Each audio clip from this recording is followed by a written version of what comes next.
अस्सलामुअलैकुम। Express news और espresso के साथ मैं हूं अली अनीक सैयद।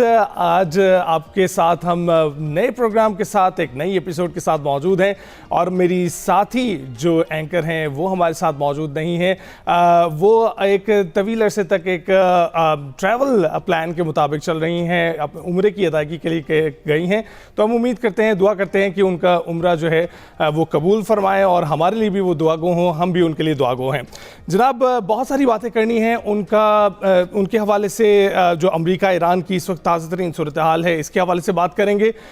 लेकिन उससे पहले मौसम की बात करते हैं। मौसम की बात करते हुए आपको बताएं कि आज से 17 अगस्त से 21 अगस्त तक जो है बारिशों की पेशगोई की गई है और पंजाब, बलूचिस्तान, खैबर पख्तूनख्वा, कश्मीर और गिलगित बल्तिस्तान में बारिशों की पेशगोई की गई है। इसके साथ साथ आपको ये भी बताते चले कि इस्लामाबाद में बहुत ज़्यादा बारिश हुई है, रावलपिंडी में बहुत ज़्यादा बारिश हुई है और मूसलाधार बारिश से नशेबी इलाके जो है वो ज़ेरे आब आ गए हैं। गोलड़ा में 144 और बोकरा में 132 मिलीमीटर बारिश रिकॉर्ड की गई है और पीर वधाई में 105 हुई है। तो ये बहुत सारे इलाके हैं जहाँ पर बहुत सारी बारिश एकदम से हो गई है और जब ज़्यादा बारिश होती है तो ज़्यादा पानी आता है, जिसकी वजह से नाला लई में भी जो है सतह उसकी बुलंद होना शुरू हो गई है और वहाँ पर मौजूद जो लोग हैं उनको इलाका खाली करने की जो है वार्निंग भी जारी कर दी गई है। तो जो लोग वहाँ मौजूद हैं उनको तेज़ी से इलाका खाली कर देना चाहिए क्योंकि उसकी सतह में मज़ीद इजाफा भी हो सकता है, पेशगोई कर दी गई है। और इसके साथ साथ जो है मौसम दीगर सूबों में भी जो है हमें दिखाई दे रहा है, ख़ासकर जो बालाई हिस्से हैं मुल्क के और शुमाली इलाका जात हैं वहाँ पर मौसम जो है इस वक्त बताया जा रहा है कि बहुत वहाँ पर बारिशें होने वाली हैं। तो ये थी मौसम की सूरत हाल। आगे बढ़ते हैं और आपको बताते हैं ईरान अमेरिका की सूरत हाल। तो आप जानते हैं कि वाशिंगटन और तेहरान ने जो 17 जून को 14 निकाती मुफाहमती याददाश्त, जिसे MOU इस्लामाबाद भी कहा जाता है, उस पर दस्तखत किए थे, जिसके तहत जंगबंदी कायम करने और दोनों ममालिक के दरमियान जंग के मुस्तकिल खात्मे के लिए मुज़ाकरात मुकम्मल करने की 60 रोज़ा मुद्दत मुकर्रर रखी गई थी, जो कि आज ख़त्म हो रही है। और गुज़िश्ता हफ्ते ख़बरें सामने आई थी कि तुर्क मीडिया के मुताबिक ईरान और अमेरिका के दरमियान 60 रोज़ा जंगबंदी में तोसी की गई है, मगर ईरान ने इसको मुस्तरद कर दिया था। उधर अमरीकी अखबार वाशिंगटन पोस्ट की रिपोर्ट के मुताबिक खलीजी ममालिक में अमेरिका के साथ बेचैनी और नाराज़ी बढ़ी है और ये खदशात जाहिर किए जा रहे हैं, खदशात पैदा हो गए हैं कि सदर डोनाल्ड ट्रंप ईरान के साथ जारी तवील जंग का सिफारती हल तलाश करने में नाकाम रहे हैं। खलीजी ओहदेदार ने नाम जाहिर न करने की शर्त पर यह बताया है कि जंग डोनाल्ड ट्रंप ने शुरू की और उसकी कीमत हम अदा कर रहे हैं।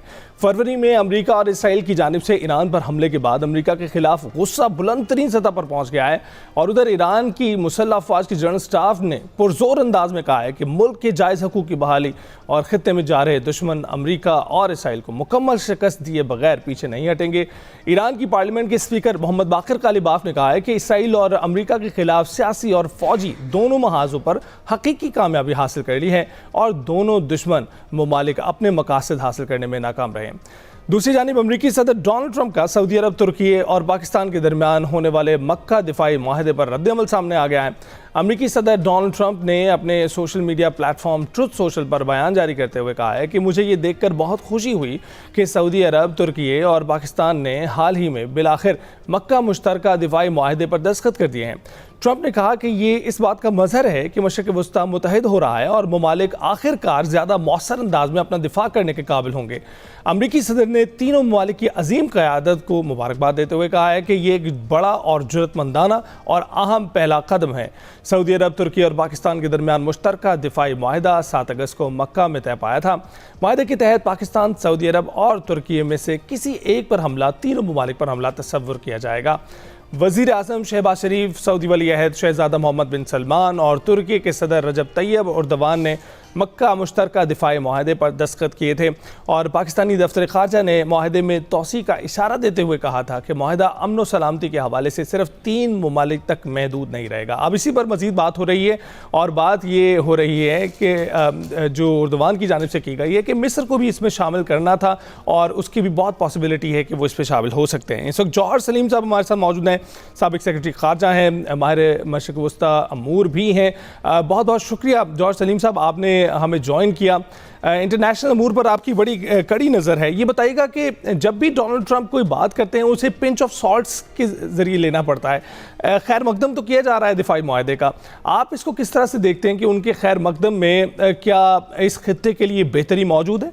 जौहर साहब से दोबारा रब्ता करते हैं, उनसे इस हवाले से फिर से जानेंगे, क्योंकि ये बहुत ही अहम पहलू है जिसको देखना बहुत ज़रूरी है। इस मुआहदे को लेकर बहुत सी चहमगोइयाँ जा रही हैं। हमारा हमसाया मुल्क तो सर पिटा रहा है और सर पिटाने की वजह हमें पता ही है कि वो क्यों इस इत्तेहाद को, इस मुआहदे को इस नज़र से देख रहा है। तो जौहर सलीम साहब इस वक्त हमारे साथ मौजूद हैं।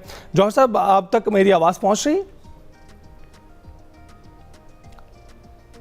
जौहर साहब, आपको मेरी आवाज़ आ रही है? जौहर साहब, आपको मेरी आवाज़ आ रही है?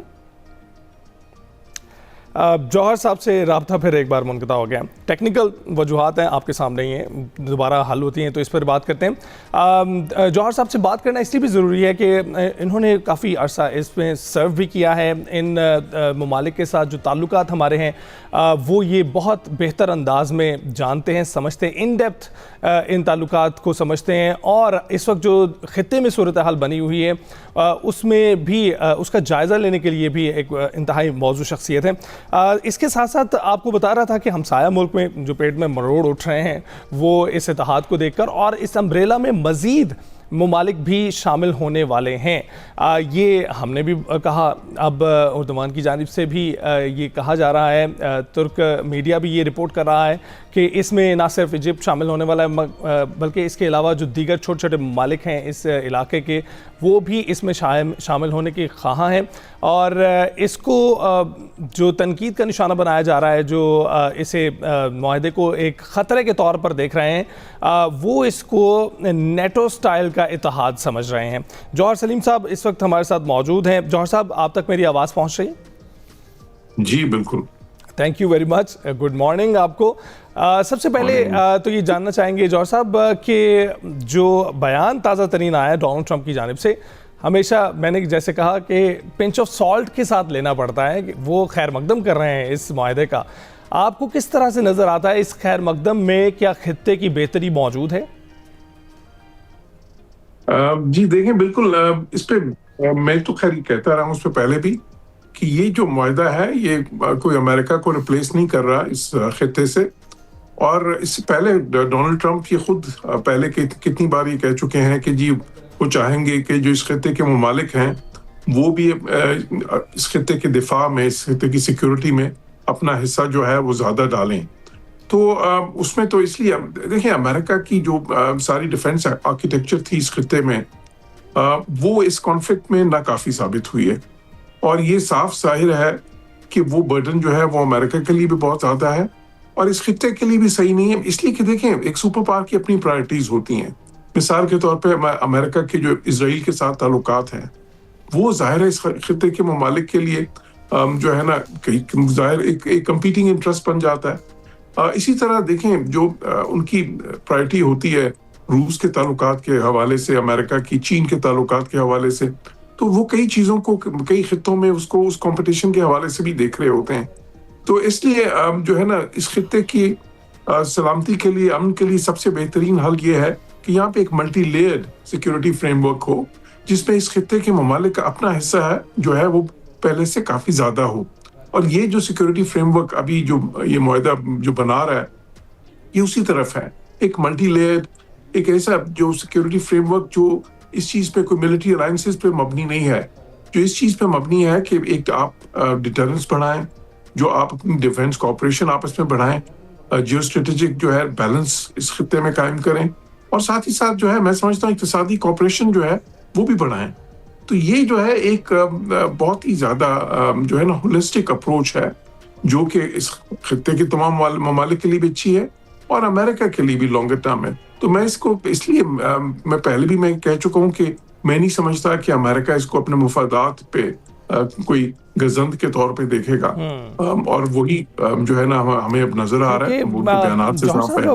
बड़ा गम गुस्सा पाया जाता है खलीजी ममालिक में, क्योंकि वो ये समझ रहे हैं कि अमेरिका की मौजूदगी, उनकी जारहियत, उसकी वजह से जो सारा नज़ला है वो इस वक्त खलीजी ममालिक पर जा गिरा है, वहाँ पर जारहियत जो है वो मुसल्लत की जा रही है और काफ़ी बातचीत के बावजूद भी इससे छुटकारा हासिल नहीं पाया जा रहा है। जो एक इस्तेहकाम लाने की बातें डोनाल्ड ट्रंप करते हैं वो नहीं ला पा रहे हैं। जी देखिए, बिल्कुल एक इम्बैलेंस है, जो है इस वक्त एक सिक्योरिटी इम्बैलेंस है। फिर जिस तरह मैंने बताया कि एक सुपर पावर के तो जाहिर है उनकी प्रायोरिटीज उनसी हैं, जरूरी नहीं कि वो हर मामले में अलाइन करें इस खित्ते के ममालिक की जो प्रायोरिटीज हैं, जो उनके इंटरेस्ट हैं और जो अमेरिका के इंटरेस्ट हैं, जरूरी नहीं कि वो हर चीज पे अलाइन करें। तो इसलिए मैं समझता हूँ कि, और मैं ये नहीं कह रहा कि ये अमेरिका को बिल्कुल रिप्लेस करेगा, ये जो नया सिक्योरिटी फ्रेमवर्क जो बनेगा, ये इसमें अमेरिका, देखिए अमेरिका की एक हैसियत है सुपर पावर के तौर पे, एक माजी है सारा डिफेंस कॉर्पोरेशन का इन मुल्कों का अमेरिका के साथ, तो उसका इम्प्रिंट कुछ रहेगा। ये नहीं समझा जाए कि बिल्कुल ही अमेरिका इस खित्ते से चला जाएगा, और वो मैं समझता हूँ कि लेकिन उतना ही रहेगा उनका इम्प्रिंट जितना कि जरूरी है, उससे ज्यादा नहीं। अभी जो डिफेंस इम्प्रिंट अमेरिका का था वो ऐसा था कि जो इस खित्ते के मफादात का तहफ़्फ़ुज़ भी नहीं कर सकता था और उनको ज्यादा कॉम्प्लिकेट कर रहा था इस खित्ते के मामलात को। तो इसलिए वो बैलेंस जो है इस तरह से क्रिएट होगा कि इस खित्ते के ममालिक का जो अपना एक सिक्योरिटी फ्रेमवर्क जो बनने जा रहा है इस वक्त, जिस तरह पाकिस्तान और तुर्किया जैसे कलीदी ममालिक के साथ, उसमें हो सकता है मिस्र भी शामिल हो जाए आने वाले दिनों में, जिस तरह प्रेसिडेंट अर्दवान ने उस तरफ इशारा किया है। और भी ममालिक शामिल हो सकते हैं जीसीसी कंट्रीज में से। लेकिन देखें, जाहिर है कि the end of the day जो मामलात खित्ते के मुल्क खुद समझ सकते हैं बेहतर तौर पे, जो उनके अपने इंटरेस्ट में क्या है वो और किस तरह से एक हम आहंगी और किस तरह से एक बैलेंस क्रिएट किया जा सकता है, वो एक फॉरेन पावर नहीं कर सकती, क्योंकि वो मामलात को बिल्कुल डिफरेंट पर्सपेक्टिव से देखती है। राइट। और इसलिए मैं समझता हूँ कि जी जौहर साहब, आज मुद्दत भी ख़त्म हो रही है।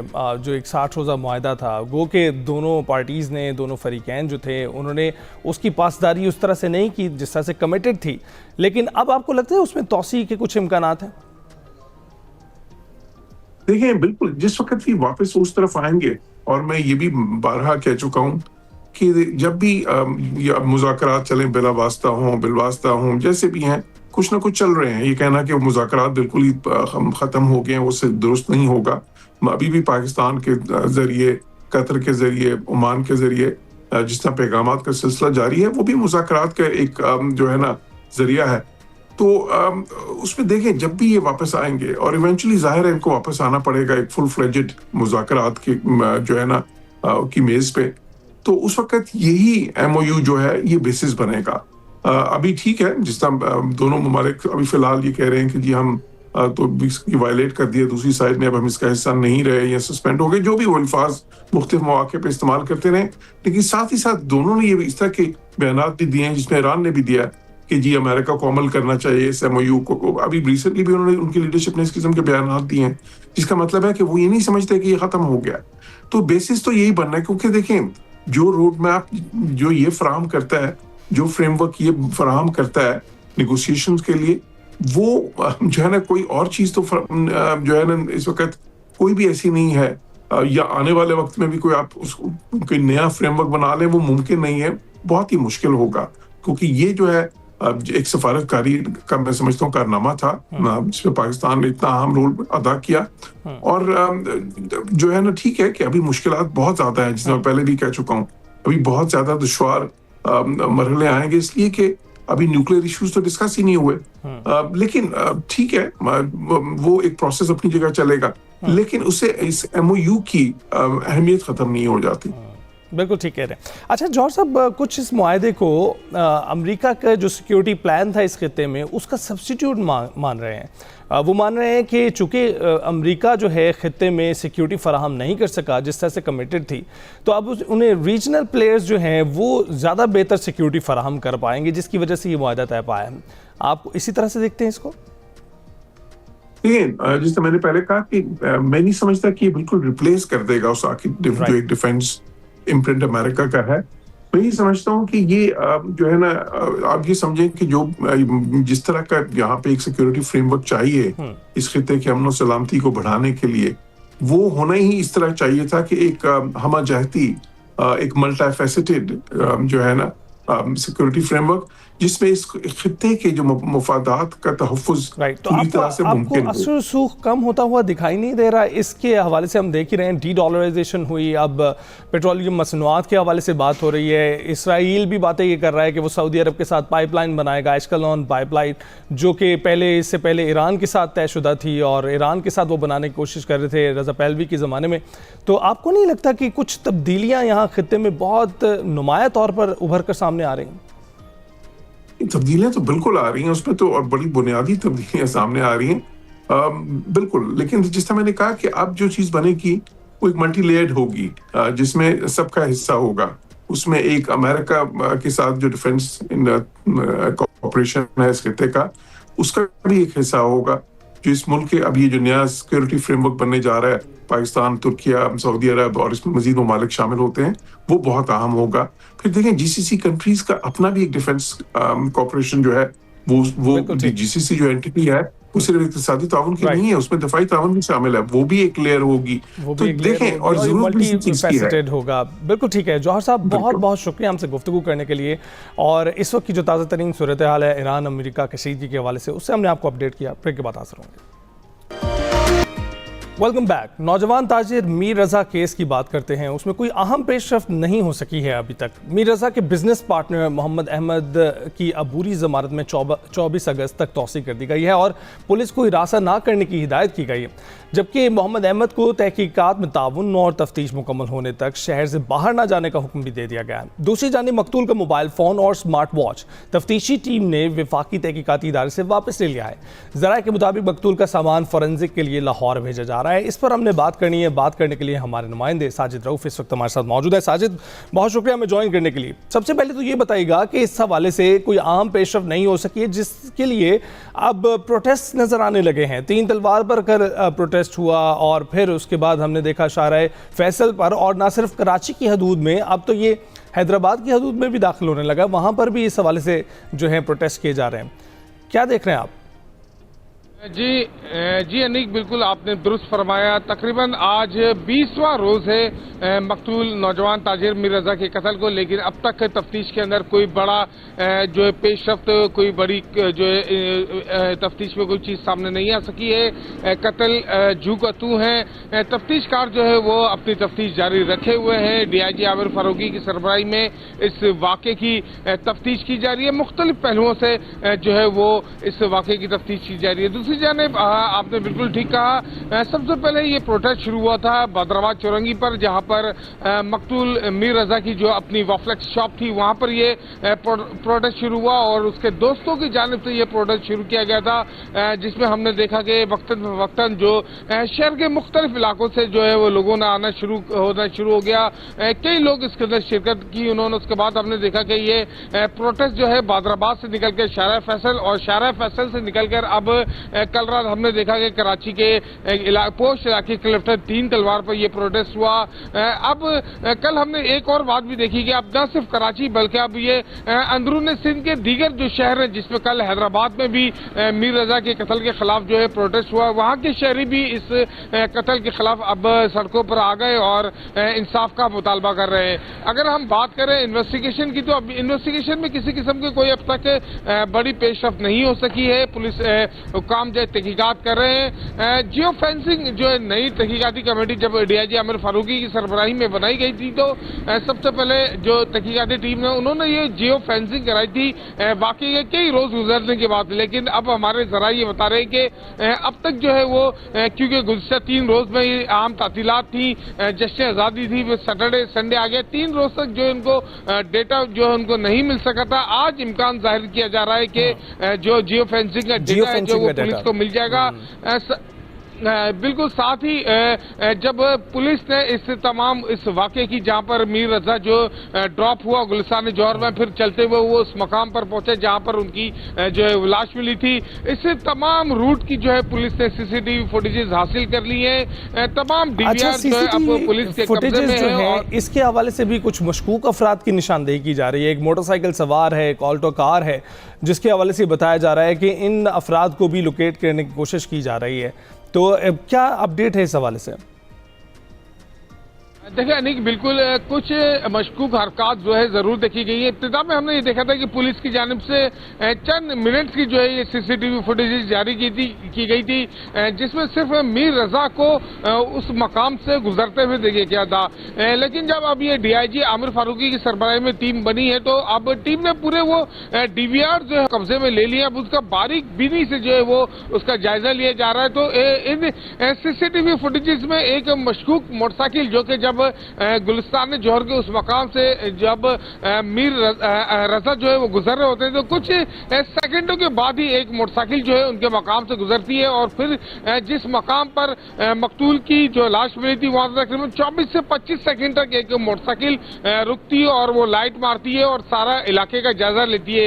एक ये मोटरसाइकिल, जबकि एक मशकूक व्हाइट आल्टो कार को भी जो है पुलिस हुकाम जो है वो उसकी जो तहकीकात कर रहे हैं, उसके हवाले से तफसीलात हासिल की जा रही है। हमारी जो पुरानी तहकीकाती कमेटी थी उसके सरबराह से जब हमारी बातचीत हुई तो उन्होंने बताया कि जो आल्टो कार का जिक्र बार बार किया जा रहा है, वो आल्टो कार उस आल्टो कार तक पुलिस पहुंच गई थी और पुलिस ने उन अफराद से जो है इब्तिदाई तफ्तीश भी की थी। लेकिन अब डीआईजी आमिर फारूकी की सरबराही में कायम जो नई तहकीकाती कमेटी है, अब उस आल्टो कार के जो उसमें लोग सवार थे जो उस रात के यानी कि सुबह बिल्कुल 4:30-5 बजे के वक्त जो है वो उस मकाम पर मौजूद थे, अब उनसे जो है वो ये तहकीकाती टीम भी जो है तफ्तीश करेगी। जी बिल्कुल ठीक है, तहकीकाती टीम भी तफ्तीश करेगी। साजिद, बहुत बहुत शुक्रिया। इस हवाले से मजीद अपडेट्स भी आपसे जानते रहेंगे। अभी जाएंगे एक ब्रेक पर।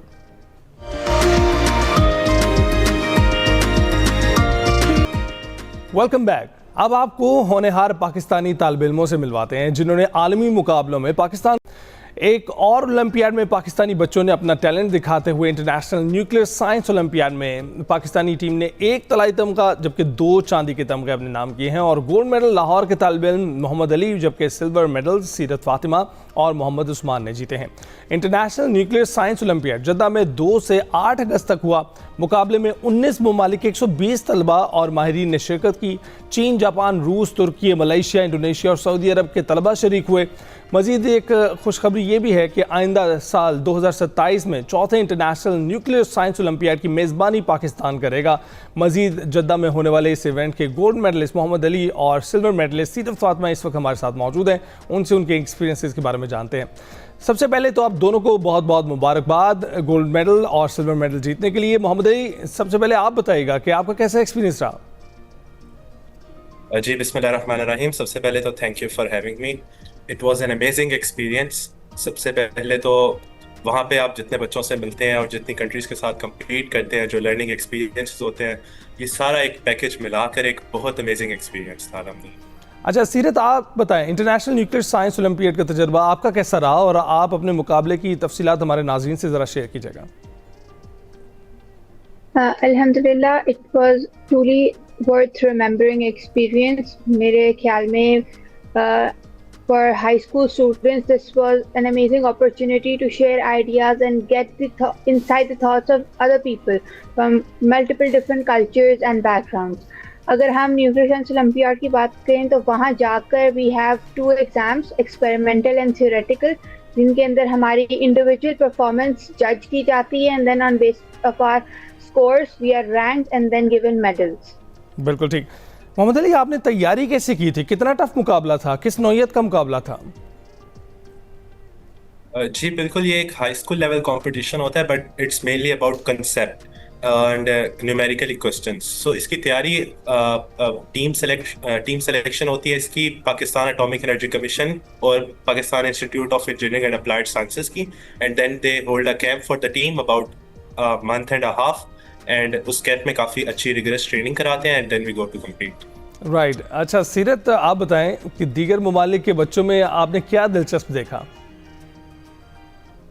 दीगर ममालिक के बच्चे, हर मुल्क के बच्चे का एक स्पेसिफिक कैरेक्टरिस्टिक था जो उनके अंदर था. लाइक अगर हम बात करें जापानीज और चाइनीज को, तो they were very focused individuals, they weren't distracted, या उनको दूसरों की their timings were set, they planned out their day really well and then executed accordingly. And अगर हम टर्की की बात करें या हम फिलीपींस की बात करें, तो they were very fun people. वो enjoy करते थे, they would have fun with you, they would talk a lot, they would speak their mind with such confidence that आप उनकी बात सुनना पसंद करते थे, आप घंटों उनकी बात सुन सकते थे.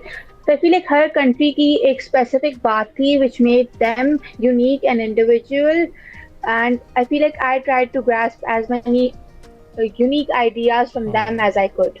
अच्छा मोहम्मद अली, जैसा कि सीरत ने बताया कि जापान के और दीगर कुछ ममालिक के जो बच्चे हैं वो अपने स्कूल सिस्टम से आते हैं, तो वहाँ पर तो काफ़ी डिसिप्लिन मेंटेन किया जाता है. आप देखते हैं कि ऐसे माहौल में गोल्ड मेडल जीत जाना या सिल्वर मेडल जीत जाना जिसमें बच्चे इतने डिसिप्लिन आए हैं, काफ़ी टफ नहीं होता? जी बिल्कुल, एक काफ़ी टफ कंपटीशन होता है जब आप एक होता है कि आप सिलेक्शन के जरिए पाकिस्तान के टॉप 4 में आते हैं और फिर आप टीम में सेलेक्ट होते हैं, then you go compete in the international competition. But जब आपकी रिगरस ट्रेनिंग हो जाए और when you know the subjects well, then I think it's even. अच्छा, पाकिस्तानी जो तलबा हैं, मोहम्मद अली आप ही बताइएगा, पाकिस्तानी जो तलबा हैं कैसे अपनी पोजीशन जो है नुमाया बना पाते हैं, जबकि बहुत सारी शिकायतें यहाँ मौजूद हैं कि हमारे पास तो सिस्टम मौजूद नहीं है, हमारी स्कूलिंग सिस्टम में जो है तालीम की सहूलियात वैसी नहीं हैं जैसी होनी चाहिए, उतनी अपॉर्चुनिटीज़ अवेलेबल नहीं है, तो फिर कैसे जगह बना पाते हैं? आई think it's because of hunger. हमारे अंदर जो हंगर है ना, वो बाकी कंट्रीज के बच्चों में कम दिखाई देती है क्योंकि हम थोड़े इस मामले में अंडर प्रिविलेज्ड होते हैं फ्रॉम द स्टार्ट.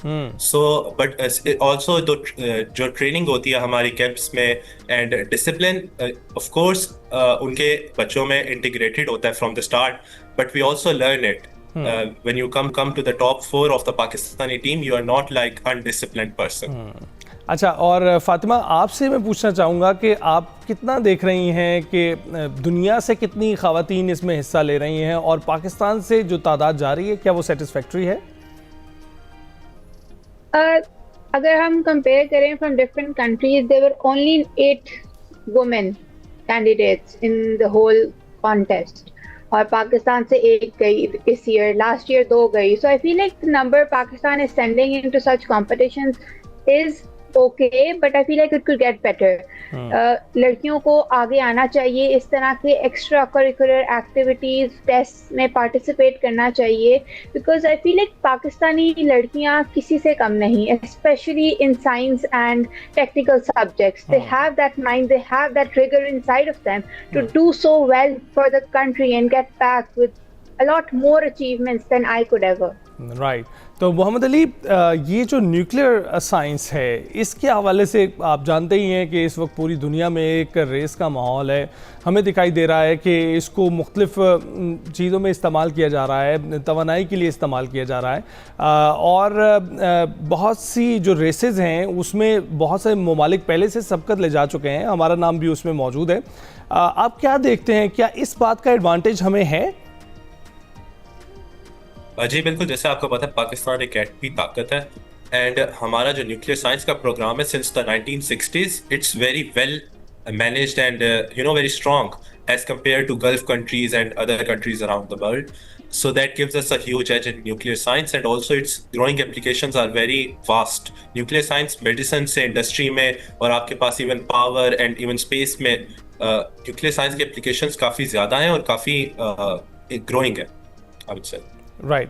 और आप बताइएगा सीरत, आपको लगता है कि हमें इसमें कुछ जो है लूप होल्स हैं जिनको फिल करने की वजह से हम मज़ीद बेहतरी इसमें ला सकते हैं, मज़ीद मेडल्स हासिल कर सकते हैं, या फिर हमारी ऑलरेडी जो टीम है आप लोगों की सूरत में जो आगे 3 मेडल्स लेकर आई है, वो सेटिस्फैक्ट्री परफॉर्मेंस है आपके लिए? I feel like nothing is perfect और इम्प्रूवमेंट की गुंजाइश तो हर चीज़ में होती है. पाकिस्तान एटॉमिक एनर्जी कमीशन और प्याज अपना बेस्ट टेस्ट दे रहे हैं. Now it's our turn of Pakistan to take part in those tests. Vyas is going to take a nationwide test next year. I want every student out there who's eligible to just go sit there and give that test, give that shot. And I feel like Pakistan को अगर वो talent hunt करने निकले हैं तो हमें as students चाहिए कि हम उनकी हेल्प करें to find the best team possible के हमारी improvement at international scale improve करे. This is okay but it could be a lot better than this. Right. Mohammad Ali, आपको किसने बताया ओलंपियाड के बारे में, और अब आप आगे के जो हमारे नाजरीन हैं, जो तलबा हैं, जो आप लोगों के नक्शे कदम पर चलना चाहते हैं, उनको क्या पैगाम देंगे, किस तरह से इसमें पार्टिसिपेट करें? वेल एक्चुअली मुझे मेरे स्कूल में इन्फॉर्म किया गया था थ्रू सोशल मीडिया, आप कह सकते हैं कि मुझे पता चला था. And it's a growing field. Olympiad high school level के कॉम्पिटिशन्स में अगर कोई सबसे प्रेस्टिजियस और रिगरस कॉम्पिटिशन जिसमें एक स्टूडेंट साइंस का पार्टिसिपेट कर सकता है रिसर्च के अलावा, तो वो ओलंपियाड्स है. एंड हमारे जो स्टूडेंट्स हैं, I would say they are very distant from olympiads, खासतौर पे एफएससी में. तो मैं तो उनको यही पैगाम दे सकता हूँ कि they should participate more in extracurricular activities, not just remain in the FSC curriculum and stay there. सीरत, आप कुछ ऐड करना चाहेंगी? I'll add this के don't be afraid कि मैं तो इतना smart नहीं हूँ. You can be a lot more smart than you give yourself credit for. तो मतलब Olympiad is an Olympiad. Take part in it even if you fear failing because it's okay. It doesn't matter that much. But do take the chance. Do put in a little effort and go sit there and give that test amongst a lot more students because you never know. Maybe you're a lot better than what you give yourself credit for.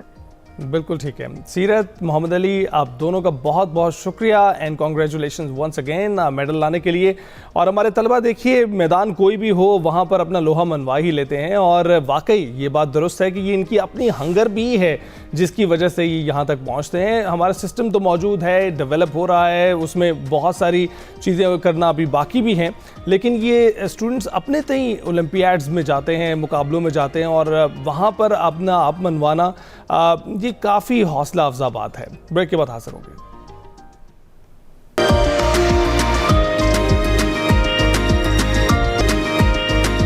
Welcome back. Cricket की बात कर लेते हैं. आप जानते ही हैं कि हमारी क्रिकेट टीम इस वक्त इंग्लैंड में मौजूद है. इस वक्त वो लीड्स पहुंच गई है, और आज ही के दिन वो मकामी वक्त के मुताबिक 9 बजे हेडिंगले ग्राउंड में प्रैक्टिस सेशन भी करेंगे. और इससे पहले क्या हुआ उसका भी आपको बता देते हैं. कैंट काउंटी में खेले गए 3 रोज़ा प्रैक्टिस मैच में पाकिस्तान ने प्रोफेशनल काउंटी क्लब सिलेक्ट 11 को 7 विकेटों से आउट क्लास कर दिया, और पाकिस्तान को मैच जीतने के लिए 262 रन का हदफ मिला है, जिसे कौमी बैटर्स ने 3 विकेटों पर पूरा कर लिया है. सऊद शकील ने शानदार सेंचुरी बनाई है, और उनका साथ दिया ओपनर इमामुल हक ने 80 रन जड़े हैं.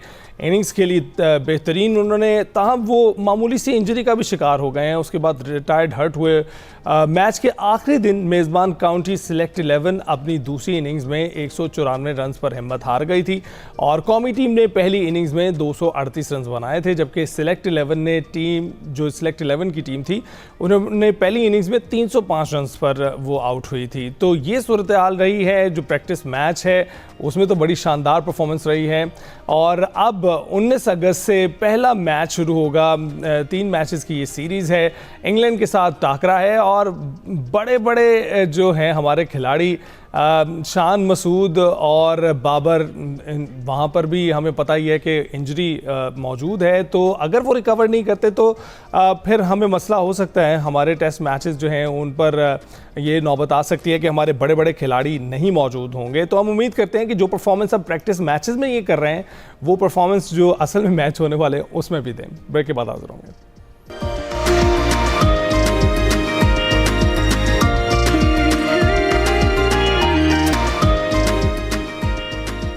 शो के दूसरे हिस्से में खुश आमदीद. हॉकी और क्रिकेट में इस हिस्से में भी बात होगी तो सही, लेकिन एक ख़ास बात जो आपसे करनी है वो एक नादरा के सिस्टम में तब्दीली आई है, उनके कार्ड्स में कुछ तब्दीली आई है. उसके हवाले से भी हमने एक मेहमान को मदऊ किया है, उनसे भी आपकी मुलाकात करवाएंगे. लेकिन अभी शामिल करेंगे सेगमेंट माइंड मैटर्स, जिसमें बात हो रही है कि बच्चों की तालीम के हवाले से मसाइल पर शानदार रूसी मुसव्वरी सामने लाएंगे. सेगमेंट माइंड मैटर्स में आइए देखते हैं.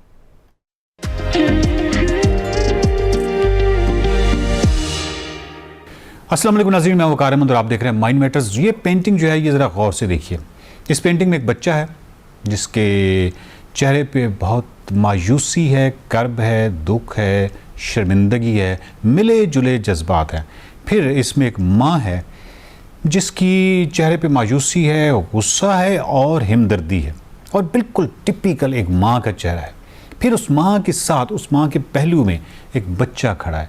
उस बच्चे के चेहरे पे मुस्कुराहट है, वो थोड़ा सा शरारती सी मुस्कुराहट है, जैसे वो खुश हो रहा है इस पूरे कमरे के माहौल को देख के। फिर एक बड़ी बहन है इसी बच्चे की, और उसको देखें कि उसके चेहरे पे भी एक मायूसी है और एक तकलीफ़ है। फिर जो सबसे अहम करैक्टर है इस पेंटिंग में वो कुत्ता है, और उस कुत्ता जो है वो इस बच्चे के साथ है। और कुत्ता इस बच्चे के साथ क्यों है, और कुत्ते की ये एक्सप्रेशन ख़ास किस्म की क्यों है, जैसे वो हमदर्दी दिखा रहा है इस बच्चे के साथ, इस पे भी बात करेंगे। लेकिन इस पेंटिंग के हवाले से बताऊं, ये पेंटिंग जो है इसका उन्वान है लो मार्क्स अगेन, या इसको रशियन क्योंकि पेंटिंग है तो उसकी जो उन्वान है उसको आप कह सकते हैं, इसका जो एग्जैक्टली तर्जुमा है वो डी ग्रेड या ग्रेड डी बेसिकली, यानी जिस बच्चे ने ग्रेड डी लिए हैं दोबारा। तो ये पूरे का पूरा एक कमरे का माहौल है। वो बच्चा जो है वो इस कमरे में एंटर होता है, मालूम होता है कि उस बच्चे ने ग्रेड डी लिया है, और उसके बाद जो एक्सप्रेशंस हैं, बच्चा जो है उसको डांट पड़ रही है, ये शर्मिंदगी, और ये एक ऐसा मंज़र है जिससे हम बखूबी वाकिफ़ हैं, यानी ख़ुद अपने तौर पे भी वाकिफ़ हैं, इसके अलावा ये हमारे अपने बच्चों के हवाले से भी इधर उधर जहाँ पे भी है ये मनाज़िर हमें नज़र आते हैं। ये जो बच्चे के एक्सप्रेशन है, ये जो बच्चा है इसकी जो एक्सप्रेशन है, ये इसके अंदर मायूसी है, इसके अंदर तकलीफ़ है, शर्मिंदगी है, चेहरा जो है वो दूसरी साइड पे है। माँ जो है वो डायरेक्ट देख रही है बच्चे की तरफ, और उसके ऊपर, उसके चेहरे के ऊपर दुख भी है, लेकिन उसके साथ एक मायूसी भी है, लेकिन उसके साथ एक ममता, यानी माँ के चेहरे का जो एक ख़ास सिंपैथी होती है, हमदर्दी होती है, वो भी मुकम्मल तौर पे, यानी फ़योदोर रेशेतनिकोव, यानी इन रेशेतनिकोव को आप दाद दीजिए कि किस तरह उन्होंने तासुरात को इस माँ के चेहरे पे उन्होंने किस तरह पेंट किया है। और उसके बाद बच्चा जो है वो टिपिकल जिस तरह छोटा भाई होता है, वो बिल्कुल ऐसे ही वो इस पूरी सिचुएशन से महजूज़ हो रहा है, और बहन जो है वो यकीनन मायूस है। और अब इसमें जो कुत्ते की मामला है, ये बुनियादी तौर पे है कि जब भी ह्यूमन सफरिंग को आप देखते हैं, आप किसी भी जगह पे किसी गली में लड़ाई हो रही है या किसी घर में लड़ाई हो रही है, तो आप देखते हैं कि जो डॉग्स होते हैं वो बहुत अनकंफर्टेबल हो जाते हैं, और वो दौड़ लगाना शुरू कर देते हैं, वो आवाज़ें निकालना शुरू कर देते हैं। ह्यूमन सफरिंग, चाहे वो एंगर की शक्ल में हो या दुख की शक्ल में हो, किसी भी शक्ल में हो, उसमें आपको कुत्ते का, एक डॉग का एक ख़ास बिहेवियर नज़र आता है।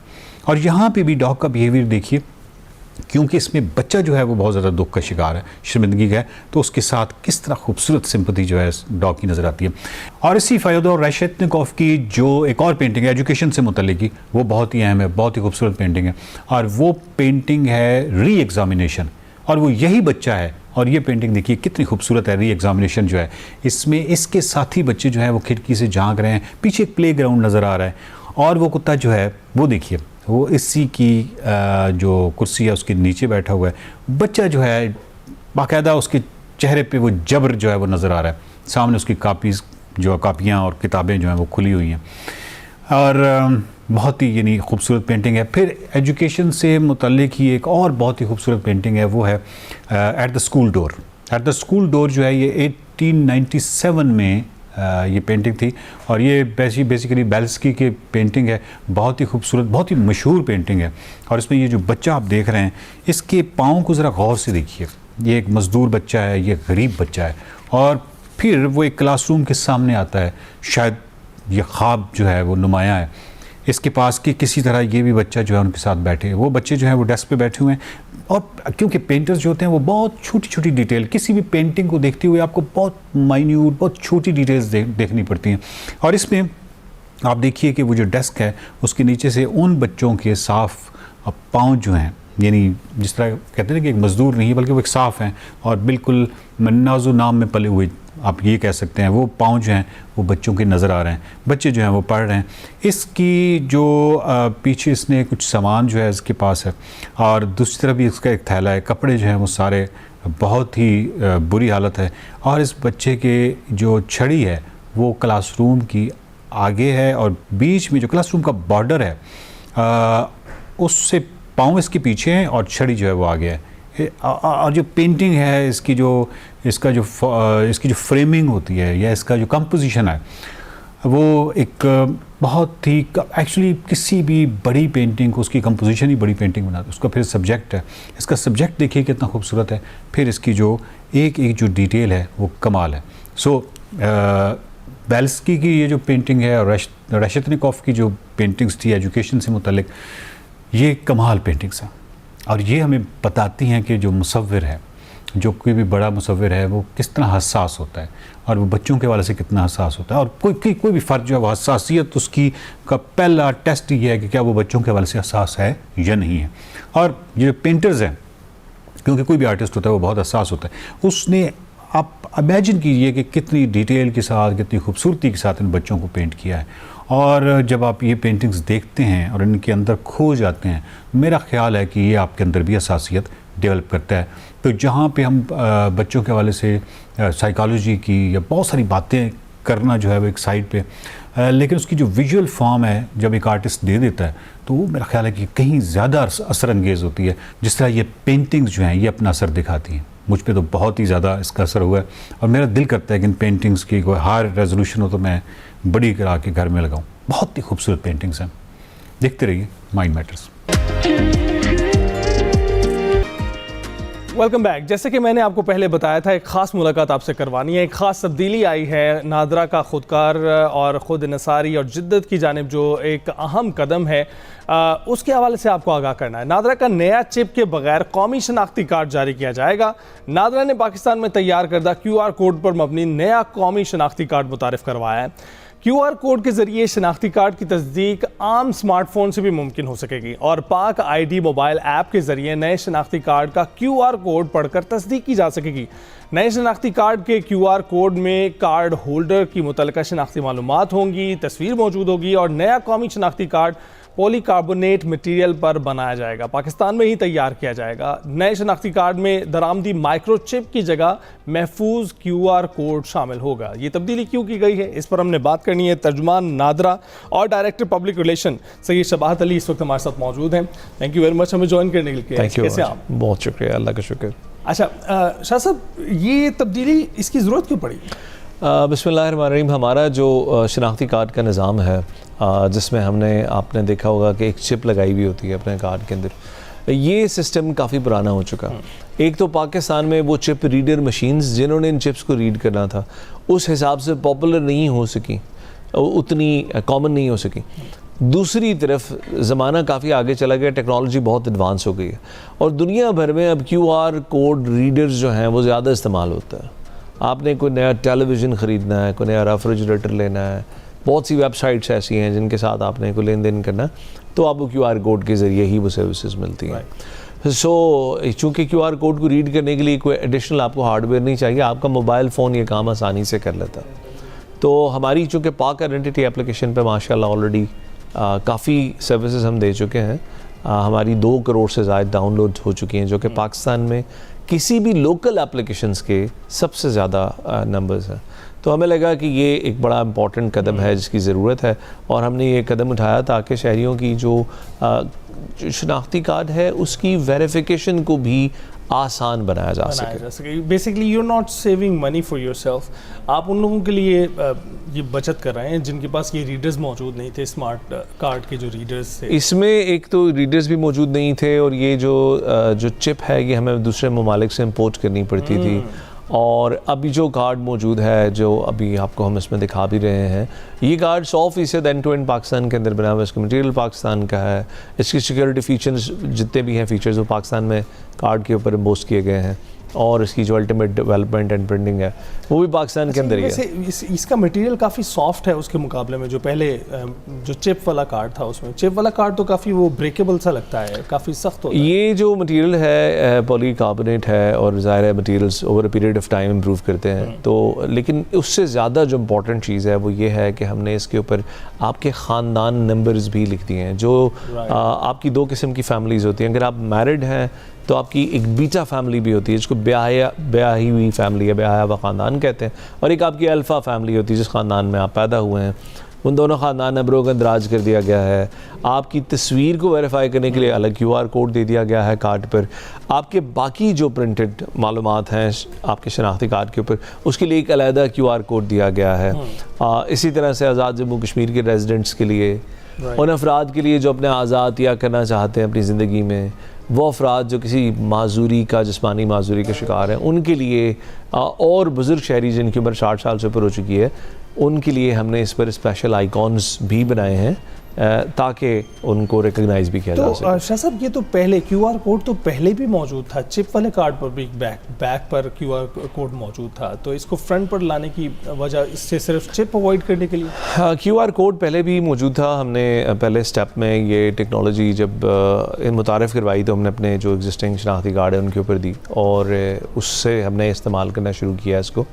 अब जो QR कोड दिया गया है ये बेसिकली 2 स्प्लिट्स में डिवाइड हो गया है। जो एक है शनाख्ती कार्ड के जो सामने की साइड पर लगा हुआ है, वो किसी के चेहरे की शनाख्त के लिए। मैं आपको इसकी एग्जांपल पेश करता हूँ। सिर्फ और मैंने ही कहीं पर आना है एक्सप्रेस TV में और मैंने अपना शनाख्ती कार्ड पेश किया है, तो वो शनाख्ती कार्ड को पाक आइडेंटिटी एप्लीकेशन के ज़रिए जो भी आपके रिसेप्शन पे फ़र्द बैठा हुआ है वो उसको स्कैन करेगा जो मेरे शनाख्ती कार्ड के सामने वाला QR कोड है, और उसके बाद अपने कैमरे का रुख मेरी तरफ करेगा और मेरे चेहरे को लाइव मैच कर लिया जाएगा मेरे रिकॉर्ड के साथ।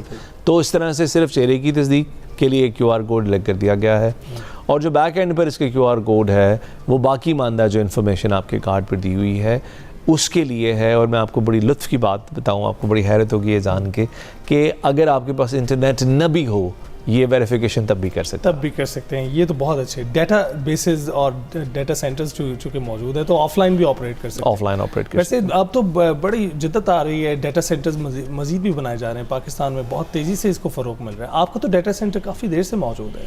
हम लोग पाकिस्तान में जब इस्टेब्लिश हमारा इदारा किया गया 10 मार्च सन 2000 को, तो इसका नाम रखा गया national database and registration authority. तो रजिस्ट्रेशन बाद में आई शहरियों की, पहले तो एक नेशनल डाटाबेस का क़याम ही मकसद था और हमने अल्हम्दुलिल्लाह वो डाटाबेस बनानी शुरू की और उस डाटाबेस के अंदर हमने पाकिस्तान के जितने शहरी हैं, जो पाकिस्तान के अंदर जो अफराद मौजूद हैं, उसमें कुछ ऐसे भी हैं जो शहरी नहीं हैं, बहरहाल पाकिस्तान के अंदर लीगली रह रहे हैं, तो उनकी भी सारी मैपिंग करके और वो सारा उनका डाटाबेस तो ये मौजूद है जिसको हमने सिक्योर रखा हुआ है अल्हम्दुलिल्लाह। गवर्नमेंट जो करी वो ज़ाहिर हमारे काम से आगे का काम है, मैं उस पर कमेंट नहीं कर सकता, लेकिन बहरहाल हम बिल्कुल ऐसा है डाटाबेस ऑपरेट करते हैं। अच्छा, जो एक सबसे कंसर्निंग बात है, आम जो हैं हमारे शहरी, उनको ये फ़ीस से मुतल्लिक बड़े शक व शुबहात रहते हैं। ज़रा बताइएगा इसमें जो है कोई तब्दीली लाई गई है, कोई चेंज ऑफ टेक्नोलॉजी की वजह से कोई आसानी उनके लिए मौजूद हो? सन 2018 से लेकर अब तक नादरा ने अपनी किसी भी प्रोडक्ट की फ़ीस में इजाफा नहीं किया, बावजूद इसके कि अगर आप किसी भी चीज़ की कीमत उठा ले जाए, गोल्ड हो, चाहे डॉलर हो, चाहे पेट्रोल हो, कुछ भी हो, तो कीमतें, यानी मैं आपको बताना चाह रहा हूँ कि हमारी अपनी भी कॉस्ट जो है वो बढ़ गई है, उसके साथ बिजली की कीमतें बढ़ गई हैं, तनख्वाहें ज़ाहिर है लोगों की बढ़ानी पड़ती हैं, लेकिन उसके बावजूद हमने न पहले और न इस नई टेक्नोलॉजी के साथ अपनी कॉस्ट में इजाफा नहीं किया। राइट। अच्छा, अब जो नई मशीन्स आ रही हैं उसके लिए भी क्यूसिक मशीन कहलाती है, कियोस्क मशीन कहलाती है जी। हमने जो ज़्यादा रश वाले सेंटर्स हैं पाकिस्तान भर में उनका इंतखाब किया है और पहले मरहले में हमने 39 मशीन्स मुल्क भर के मेजर जो हमारे, हम उसको मेगा सेंटर्स कहते हैं, ये बड़ी ज़्यादा रश वाले मराकज़, उसमें लगाई हैं। ये ATM मशीन की तर्ज पे काम करती हैं। राइट।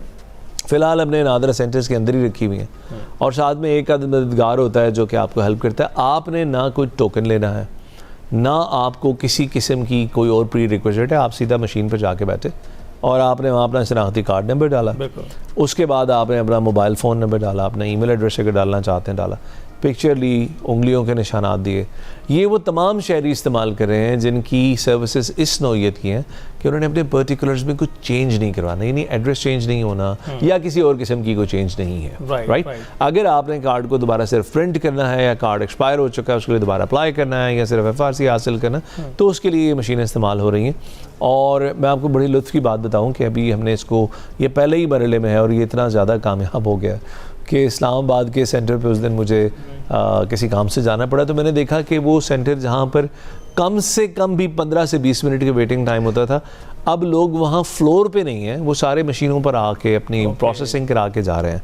सो लोगों की सहूलत के लिए हमने लाहौर में भी ये मशीन इंट्रोड्यूस करवाई हैं, हमारे मेगा सेंटर्स पे मौजूद है, और इंशाल्लाह जैसे जैसे इनकी पॉपुलैरिटी बढ़ेगी तो हम इनके नंबर्स में भी इजाफा करेंगे और उसके साथ ही साथ हम इनकी प्लेसमेंट भी बेहतर करेंगे। बिल्कुल। और जो ये QR कोड पर मबनी नया जो नाइकॉप है या बच्चों के लिए जो शनाख्ती कार्ड अब जो 18 साल से छोटे बच्चों के लिए बनाया जाता है कार्ड, उसमें भी सेम तब्दीली होगी? अच्छा, हमने सबसे पहले बगैर जो चिप वाला हमारा टेस्लिन कार्ड होता था, जिसको उर्फ़ आम में आम शनाख्ती कार्ड कहते हैं, वहाँ से शुरू किया है। पहले जो दरखास्तें उनके लिए आ रही हैं उनको ये कार्ड मिलेगा जो पॉलीकार्बोनेट कार्ड QR कोड के साथ है।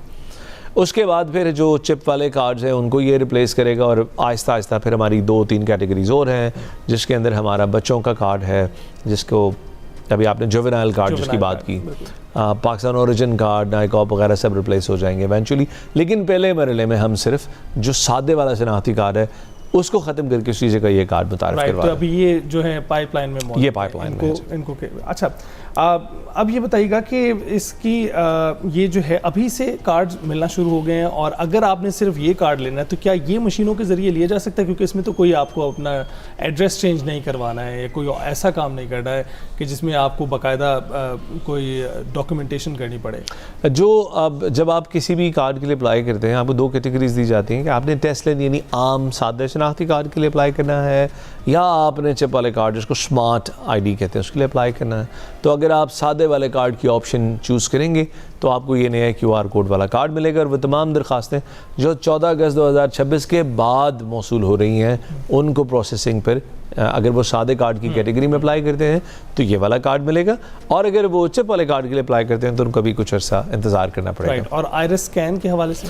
आइरिस स्कैन एक बड़ी इंपॉर्टेंट चीज़ है जी। हमने ये तीसरा बायोमेट्रिक मार्कर है, यानी कि आसान अल्फाज में अगर मैं समझाऊँ तो आप ये समझिएगा कि हम किसी भी शहरी को शनाख्त करते हैं उसकी 10 उंगलियों में से किसी एक उंगली के निशान से और उसके चेहरे के अक्स से नादरा उसको पहचानती है। अब हम इसमें तीसरी चीज़ ऐड कर रहे हैं और वो है आइरिस, यानी कि आँख के पुतली का अक्स, आँख की करनी का अक्स। किसी भी शख्स का 2 साल की उम्र में जो आँख की पुतली है वो मैच्योर हो जाती है और उसका जो प्रिंट बनता है वो यूनिक होता है आपकी उंगलियों के प्रिंट्स की तरह, और ये सारी उम्र वैसा ही रहता है। यानी अनलेस कि आपने खुदा न खास्ता को आँख की सर्जरी ना करा ली हो तो ये इसके अंदर कोई चेंज नहीं होता। ये उम्र के हर हिस्से में आपको आपके लिए उसी तरह से मावन रहता है। सो हमने शुरू किया था ये तजर्बाती बुनियाद पर, पायलट प्रोजेक्ट के तौर पर हमने पहले गवर्नमेंट ऑफ पाकिस्तान से अप्रूवल ली। जून 2024 में हमने बायोमेट्रिक की डेफिनेशन के अंदर आइरिस को ऐड करवाया। एज ऑफ टुडे हमने नादरा के तमाम सेंटर्स के तमाम काउंटर्स पे आइरिस कैप्चरिंग को इनेबल कर दिया है, सर्विसेज अवेलेबल हो गई हैं, हार्डवेयर मशीन्स पहुंच गई हैं, और 1 करोड़ 20 लाख से ज़्यादा अफराद की आंखों का अक्स हम महफूज कर चुके हैं। ज़बरदस्त, thank you very much Shah साहब हमें ज्वाइन करने के लिए। सैयद शबाहत इस वक्त हमारे साथ मौजूद हैं और हम बात कर रहे थे नए कार्ड पर जो कि QR कोड के ज़रिए अब आपका नाम, पता और दीगर जो मालूमात है जिसकी ज़रूरत होती है आपको दीगर कामों के लिए, अब वो अवेलेबल होगा। और इसके साथ ही जैसे कि आप जानते हैं कि जो नई टेक्नोलॉजीज़ आ रही हैं, नई डेटाबेसेस बन रही हैं, नए डेटा सेंटर्स बन रहे हैं, उनमें तरक्की होने की वजह से ये तरक्की आपको दीगर इदारों में भी नज़र आ रही है, और इसी तरह से नादरा और नादरा कार्ड में भी। अभी ब्रेक पर जाएंगे।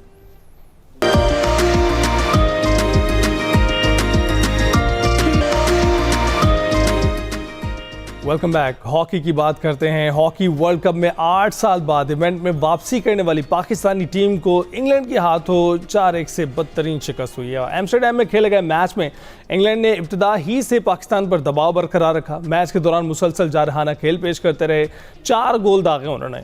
कौमी टीम की जानिब से वाहिद गोल आखिरी क्वार्टर में अफराज ने स्कोर किया, ताहम ये गोल मैच का रुख बदल ना सका। 4 मरतबा आलमी चैंपियन रहने वाला पाकिस्तान 8 साल के वक्फे के बाद वर्ल्ड कप में शरीक हुआ है, लेकिन ऐसे लग रहा है कि पहले ही मुकाबले में शिकस्त ने टीम की मुहिम को मुश्किल में डाल दिया है। एम्स्टरडैम में खेले गए मैच के दौरान टीम की इंतजामी गलती भी सबकी तवज्जो का मरकज़ बन गई। 70वें मिनट में इंग्लैंड को पेनल्टी कॉर्नर मिला तो उस वक्त पाकिस्तान के पास पेनल्टी कॉर्नर से बचाव के लिए हिफाजती सामान मैदान में मौजूद नहीं था और पाकिस्तान के एक खिलाड़ी को फौरी तौर पर ड्रेसिंग रूम की तरफ भागना पड़ा। हिफाजती सामान स्याह बैग में मैदान तक लाया गया। ताखीर के बायस पाकिस्तान के कप्तान अबू बकर महमूद को रेफरी ने ग्रीन कार्ड दिखा दिया। उन्हें 2 मिनट के लिए मैदान से बाहर ही रहना पड़ा। पाकिस्तान के ग्रुप डी में इंग्लैंड के अलावा रिवायती हरीफ भारत और वेल्स शामिल हैं, जबकि जर्मनी टाइटल का दिफा कर रहा है।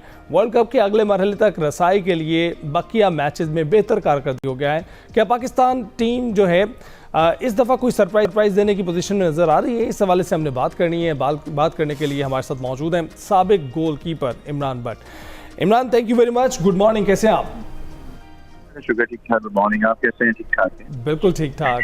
Thank you for joining us. सबसे पहले तो ये बताइएगा कि 8 साल बाद आलमी कप में वापसी, क्या उम्मीदें थीं और अब पहले मैच के बाद क्या जज्बात आपके हैं?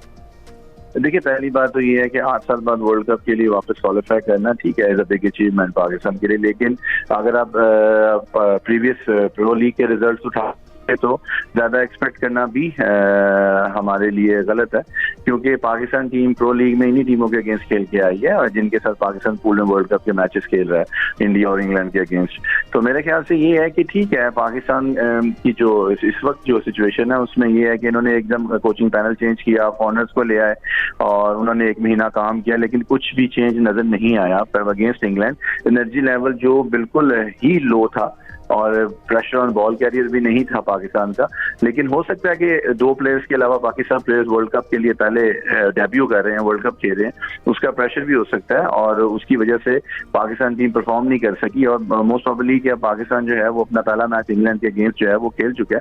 तो आज मोस्ट इंपॉर्टेंट वेल्स है जो कि इनकी पूल की सबसे लोएस्ट रैंक टीम है। अगर हम अपनी भी रैंकिंग देखें उससे भी नीचे है। तो पाकिस्तान के पास आज 3 पॉइंट लेना बहुत इंपॉर्टेंट है कि अगर उन्होंने इंडिया को अगले नेक्स्ट मैच में कम्पीट करना है। राइट। और आपको क्या लगता है कौमी टीम में कैसे खिलाड़ी हैं? आपको लगता है कि ये कोई सरप्राइज देंगे? देखिए, पहली बात तो ये है कि यंग कॉम्बिनेशन कहना तो अब गलत बात है, क्योंकि ये 2020 से यही प्लेयर्स जो हैं वो पाकिस्तान की रिप्रेजेंटेशन के अंदर हैं। तकरीबन 6 to 7 ईयर्स इनको हो चुके हैं।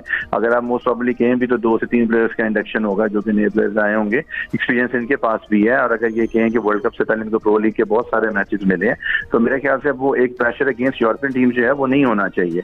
और मुझे पहले मैच में सिर्फ एक चीज का सरप्राइज ये मिला प्लेयर्स से कि ऐसे लग रहा था कि जैसे वर्ल्ड कप की पार्टिसिपेशन ही इनके लिए इंपॉर्टेंट थी, फाइटिंग स्पिरिट के साथ नहीं थे फर्स्ट मैच के अंदर। तो मुझे सिर्फ ये चीज जो थी ना ये थोड़ी सी हिट की, क्योंकि ठीक है ऑब्वियसली 8 साल बाद वर्ल्ड कप खेल रहे हैं, उसकी एक एक्साइटमेंट होती है। वर्ल्ड कप वर्ल्ड की बेस्ट टीम्स होती हैं वहां पे। हम भी जब वर्ल्ड कप खेलने जाते गए हैं, हमने भी लास्ट 2018 का वर्ल्ड कप खेला, जर्मनी के अगेंस्ट हम 1-0 हारे थे। तो एक फाइटिंग स्पिरिट नजर आनी चाहिए। ठीक है, रिजल्ट जो है वो ऑब्वियसली है कि आप किस रैंक की टीम के साथ खेल रहे हैं और उनके पास क्या एक्सपीरियंसेस हैं, लेकिन एक फाइटिंग स्पिरिट नजर आनी चाहिए। सिर्फ ये नजर नहीं आना चाहिए था कि पाकिस्तान ने सिर्फ वर्ल्ड कप में एक पार्टिसिपेट करना था, दैट्स इट, पाकिस्तान का अपना टारगेट मुकम्मल हो गया। नहीं, गो फॉर द, जिसे कहते हैं ना, गो फॉर द विंस, के आपने किसी न किसी टीम को सरप्राइज जरूर करना है। तो अगर आप उस चीज स्पिरिट के साथ जाएंगे तो अगली टीम उसका प्रेशर लेगी ना। अगर आप इंग्लैंड के अगेंस्ट जिस लेवल पे आप खेले हैं, वेल्स आपके ऊपर वेल्स आपके साथ कॉन्फिडेंटली आएगा। अगर आप वेल्स के अगेंस्ट भी इसी तरह डिस्प्ले करेंगे तो इंडिया के लिए मैटर ही नहीं करता आपके साथ मैच खेलना। तो कम से कम अगली टीम को प्रेशर देना होता है कि यस हम हारे जरूर हैं लेकिन हमारी कैपेसिटी ज्यादा है। ठीक है, हमारा डे नहीं था, हम परफॉर्म नहीं कर सके, लेकिन अगली टीम के लिए सेट बन जाते हैं आप। लेकिन अगर आप इस तरह की हॉकी खेलेंगे तो नेक्स्ट टीम के लिए आप सेट नहीं बन सकते। राइट। और हम हमेशा एक सवाल पूछते हैं, आपसे भी पूछ लेते हैं कि हॉकी का ज़वाल क्यों और कैसे हुआ और आपको लगता है कभी खत्म होने वाला है? देखिए, पहली बात तो ये है कि पाकिस्तान हॉकी जो डाउन जाने जो है वो यही वजह थी कि आपके डिपार्टमेंट्स जो है वो खत्म होते कि आपने हॉकी में इन्वेस्टमेंट्स नहीं की, आपने हॉकी का ग्रास रूट स्ट्रक्चर स्ट्रॉन्ग नहीं किया, डोमेस्टिक इवेंट्स आपने बिल्कुल खत्म कर दिए। पहले ये होता था कि आप इंटरनेशनल टूर से उतरते तो अगले डोमेस्टिक टूर्नामेंट जो है वो रेडी होता था आपको खेलने के लिए। नेशनल चैंपियनशिप जो प्लेयर नहीं खेलता था वो पाकिस्तान के कैंप का हिस्सा नहीं होता था। अब तो क्लब लेवल से आप प्लेयर उठा लेते हैं और आप उसको सीधा कैंप में इंडक्ट कर लेते हैं। अब तो एक सिस्टम ही खत्म हो गया है। अभी मैं फेडरेशन की कल ये डिटेल्स देख रहा था कि उन्होंने जो प्रोग्राम बनाया, लॉन्ग टर्म प्रोग्राम बनाया। लॉन्ग टर्म प्रोग्राम अगर आपने बना लिया है ना तो फिर आप अपनी टीम को भी रीबिल्ड करें। फिर पुराने प्लेयर्स को भी थैंक यू वेरी मच कर दें कि अगर आप सोचें कि हमारा 5 साल का प्रोग्राम है तो 5 इयर्स के प्रोग्राम के अंदर आपको रीबिल्डिंग पे जाना चाहिए ना। तो आप अगर अभी शॉर्ट टर्म के ऊपर नहीं जा रहे रिजल्ट्स के ऊपर, तो आप अपनी रीबिल्डिंग के ऊपर अगर जा रहे हैं तो कम से कम रीबिल्डिंग के लिए अगर 5 इयर्स का प्लान है तो 5 इयर्स के लिए उन प्लेयर्स को इंडक्ट करें जो कि 5 साल आपको एज ए इन्वेस्टमेंट चाहिए। तो ये अगर आप प्लान लेके चल रहे हैं क्या, लेकिन अगर आप डिस्प्ले में ये प्लान दे रहे हैं सिर्फ कि जी हमने इतने स्कूलों को एंगेज कर लिया, इतनी यूनिवर्सिटीज को एंगेज कर लिया, इतनी हॉकी स्टिक दे दी है, इतने स्पॉन्सर्स ले आए हैं, तो फिर वो भी वर्केबल नहीं है, वो बिल्कुल वर्केबल नहीं है। क्योंकि उसका रीजन ये है कि आप खड़े वहीं पे हुए हैं, आपकी जो इन्वेस्टमेंट है वो उन्हीं पे चल रही है जो कि इस वक्त पाकिस्तान का फ्यूचर और पाकिस्तान के पास जो रिप्रेजेंट कर रहे हैं। स्कूल्स पे आप जरूर काम करें, वो आप बिल्कुल आप स्कूल से बेहतर अभी फिलहाल स्कूल्स पे तो आप काम कर रहे हैं, यूनिवर्सिटीज पे काम कर रहे हैं, कॉलेजेस पे काम कर रहे हैं, ठीक है, लेकिन प्लेयरों के डिपार्टमेंट्स पे तो काम करें ना, उनको तो इंसेंटिव की तरफ लेके आए ना, वो सबसे मेन स्ट्रक्चर बिल्ड करने के लिए, इंटरेस्ट देने के लिए। बच्चों को स्कूल में मैं हॉकी दे दूंगा, उनको मैं कहूंगा जी आप हॉकी खेलें, इस तरह आगे अगर उनको इंसेंटिव नजर नहीं आएगा तो वो हॉकी नहीं खेलेंगे। बिल्कुल ऐसा ही है, मोटिवेशन भी होनी चाहिए उनके लिए भी ताकि वो खेलें भी, और ऑप्टिक्स की हद तक काम नहीं होना चाहिए। इमरान, ये भी बताइएगा कि आपकी प्रेडिक्शंस पहले भी ठीक साबित होती रही हैं, अभी आपको क्या लगता है आज के मैच में क्या होगा, भारत के खिलाफ मैच में क्या होगा, और अबू बकर की कप्तानी कैसी लगती है आपको? देखिए, पहली बात तो ये है कि ठीक है फेडरेशन का डिसीजन था, मुझे समझ नहीं आया, अगर आपने कैप्टन चेंज करना था तो आप फाइनल लेग में प्रो लीग पे चेंज कर देते, लेकिन सडनली एक मेजर इवेंट के अंदर कैप्टनसी चेंज करना समझ नहीं आया। ठीक है, आपने किया, डिसीजन लिया, ओके फाइन, लेकिन आज अगर वेल्स के अगेंस्ट भी अगर आप जाते हैं तो ग्रेट ब्रिटेन जो है वो पार्टिसिपेट नहीं कर रही, तो ग्रेट ब्रिटेन के जो प्लेयर्स हैं वो वेल्स में भी मौजूद हैं, क्योंकि वेल्स जो है वो स्कॉटलैंड, इंग्लैंड और वेल्स के जो मिक्सचर प्लेयर्स हैं उनके साथ बनी हुई है। तो मेरे ख्याल से उसी स्ट्रक्चर पे स्ट्रक्चर इंग्लैंड खेलता है। तो पाकिस्तान के लिए मोस्ट इंपॉर्टेंट ये है कि शॉर्ट कॉर्नर अटैक पे अगर आप गोल करेंगे, अगर आप इंडिया का मैच उठा के देखें तो इंडिया का वेल्स के अगेंस्ट जीतने की वजह ये थी कि इंडिया ने 3 गोल तीनों शॉर्ट कॉर्नर पे किए।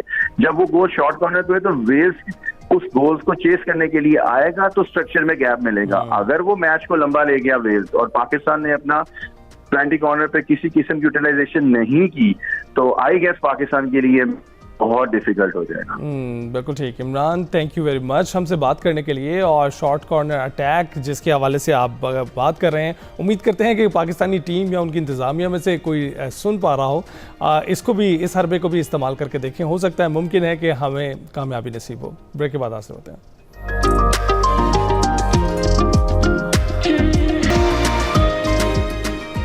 Welcome back. क्रिकेट के मैदानों से बांग्लादेश की ऑस्ट्रेलिया में तारीखी जीत की धूम मची हुई है, उसके मुतालिक आपको बताते हैं। डार्विन में 9 विकेटों से फतह बांग्लादेश की ऑस्ट्रेलिया में पहली टेस्ट जीत है, जो कि उसे 23 साल बाद पहली बार ऑस्ट्रेलिया में खेलते हुए हासिल हुई है। डार्विन टेस्ट में बांग्लादेश ने पहले रोज से ही मैच पर अपनी मजबूत गिरफ्त बनाए रखी और आलमी नंबर 1 टीम ऑस्ट्रेलिया को किसी भी लम्हे में मैच में वापसी का मौका नहीं दिया गया। पहली इनिंग्स में ऑस्ट्रेलियाई टीम जो थी 198 रन पर ऑल आउट हो गई, जबकि बांग्लादेश ने अपनी पहली इनिंग्स में 426 रन बनाए थे। स्टीव स्मिथ के 71 रन, जबकि हसन महमूद ने इनिंग्स में 6 विकेटें बटोरी। बांग्लादेश के तंजीद हसन ने सेंचुरी बनाई। दूसरी इनिंग्स में ऑस्ट्रेलिया ने 284 रन बनाए, जिसके बाद बांग्लादेश को कामयाबी के लिए 57 रन दरकार थे, जो उसने 1 विकेट के नुकसान पर ही पूरा कर लिए। इस पर हमने बात करनी है। बात करने के लिए मियां अस्कर सलीमी साहब स्पोर्ट्स के तज्जियाकार हमारे साथ मौजूद हैं। सलीम साहब, थैंक यू वेरी मच हमें ज्वाइन करने के लिए। गुड मॉर्निंग, कैसे हैं आप? बिल्कुल ठीक ठाक, अल्हम्दुलिल्लाह, शुक्र है सर। कितना बड़ा अपसेट है, क्योंकि हम ये देख रहे हैं कि एक टेस्ट मैच पहले भी बांग्लादेश जीती थी, वो अपनी होम ग्राउंड पर, और एक ही टेस्ट मैच हराया था ऑस्ट्रेलिया को 9 साल पहले, और ये 23 साल बाद हम देख रहे हैं कि पहली बार ऑस्ट्रेलिया में खेलते हुए बांग्लादेश ने उसको हराया है। कितना बड़ा अपसेट है? अली भाई, बिल्कुल आपने ठीक कहा है। 5 टेस्ट मैचेस खेले जा चुके हैं दोनों टीमों के दरमियान। ऑस्ट्रेलिया ने 3 जीते हैं, 2 बांग्लादेश ने। एक इसने 2017 जीता था और तारीख रकम कर दी है, 149 साल तारीख टेस्ट मैच अगर देखा जाए टेस्ट मैचेस की, तो मैं समझता हूँ कि ये वन ऑफ द बेस्ट जो मैच है जिसको हम खराजे तहसीन पेश करना चाहिए बांग्लादेश टीम को। अब मैं समझता हूं कि बांग्लादेश टीम जिस तरीके से जीतना शुरू हो गई है, और इसको जीतने का जो फन है ना, वो इसके बड़े भाई पाकिस्तान ने सिखाया है। पाकिस्तान 2 टेस्ट हारा पाकिस्तान के अंदर ही, और 2 टेस्ट हारा बांग्लादेश जाके हार गया। ठीक है, उधर से इनका इत्मीनान इतना ज़्यादा बड़ा है कि बस वो आप समझ लें कि एशिया की, हमें तो तसल्ली सी होने लग गई है। तसल्ली ये होने लगी है कि अगर वर्ल्ड टॉप टीम जो है वो हार रही है बांग्लादेश से, तो it was fine. Pakistani team तो आगे तनज़ली का शिकार थी, वो तो बॉटम में मौजूद थी, तो अगर वो हार गए तो कोई मसले की बात नहीं है, क्योंकि आप ऑस्ट्रेलिया भी हार गए।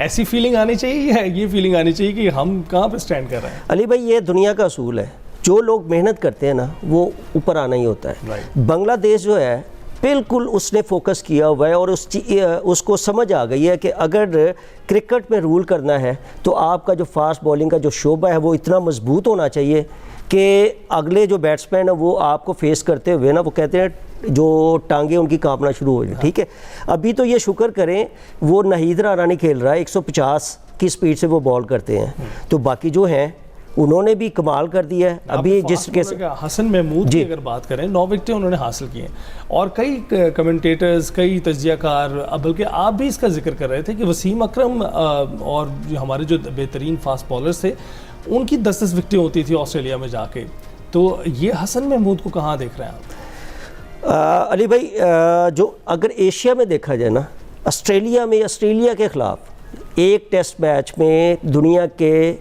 एशियाई जो क्रिकेटर वो 3 हैं, वसीम, वकार और इमरान खान, उन्होंने 10-10 विकेटें ली हैं। हसन महमूद बिल्कुल यंग प्लेयर है, इसने 14 टेस्ट मैचेस खेले हैं और उनमें 36 विकेटें हैं और इसकी कैरियर की बेस्ट बॉलिंग है ये। अगर एक विकेट ये सिर्फ ले लेता तो इमरान, वसीम, वकार के साथ इसने शामिल हो जाना था। तो आप समझ लें कि सबसे बड़ी जो बात है हसन महमूद की वजह से, और बाद में जो दूसरी इनिंग्स में मेहदी हसन मिराज ने जो 5 विकेटें ली हैं, तो आप समझ लें कि उन्होंने ना सिर्फ, अच्छा मेहदी हसन मिराज ने तो ना सिर्फ विकेटें ली हैं बल्कि स्कोर भी किया है, 65 किया है, और मेरा ख्याल है कि जिसको ऑलराउंडर परफॉर्मेंस है। और मैं समझता हूँ कि ये जो लोग समझते हैं ना कि बांग्लादेश कमज़ोर टीम थी, नहीं, मेरा ख्याल है कि उन्होंने पाकिस्तान से बाकायदा सबक सीखा है। यहाँ पे थोड़ा सा आपको ये भी बता दूँ, 2003-04 का जो डोमेस्टिक सीज़न हुआ था ना, उसमें बांग्लादेश ने अपनी ए टीम इधर पाकिस्तान पर जो आई थी, कस्टम के खिलाफ खेली थी, सारी टीम 34 पे आउट हो गई थी। साबिक चेयरमैन पीसीबी जनरल तोकीर से आके साहबजादे जो जुनेद से आए, उन्होंने 7 विकेटें ली थी, ये लेवल था। अब ये, लेकिन ये देखें कि इस लेवल पे आ रही है। अगर आप ये देखें कि बांग्लादेश की टीम पाकिस्तान आई, एक मरहले पे 26 पे 6 आउट हो गए, इसके बावजूद भी उन्होंने कमबैक किया और वो टेस्ट भी जीत गए थे। तो मैं समझता हूँ कि जो लोग बांग्लादेश को अब समझ रहे हैं ना कि ये वीक टीम है, वो वीक टीम नहीं रही। अच्छा, हमारी टीम की क्या सूरत हाल रही है? इंग्लैंड के खिलाफ 19 अगस्त को मैच होने वाला है, क्या प्रेडिक्शन आपकी? मेरा ख्याल है कि जो हम साए हैं ना सारे, छोटा भाई बड़ा भाई, इनको मेरा ख्याल समझ आ रही है कि असल मज़ा ना जिद्द विच ही है। तो जी अब ये देख लें कि प्रैक्टिस मैच में जिस तरीके से अपना, हालांकि क्लब की टीम थी, काउंटी क्लब की जो टीम थी, 300 से ज़्यादा कर गई और हम 200 भी नहीं कर सके, ठीक है। लेकिन उसके बाद पाकिस्तान ने जो कमबैक किया है, मैं समझता हूँ कि वो कमबैक इनको मैचेस में भी करना चाहिए, इसलिए बिल्कुल करना चाहिए। बहुत शुक्रिया गुफ्तगू करने के लिए। और क्रिकेट की अपसेट्स पर बात हो रही थी, अब हम उम्मीद करते हैं कि एक अपसेट पाकिस्तानी टीम भी करके दिखाए और वो 19 अगस्त का मैच जीत कर दिखाए। अभी के लिए इतना ही, कर फिर हाजिर होंगे। अल्लाह हाफ़िज़।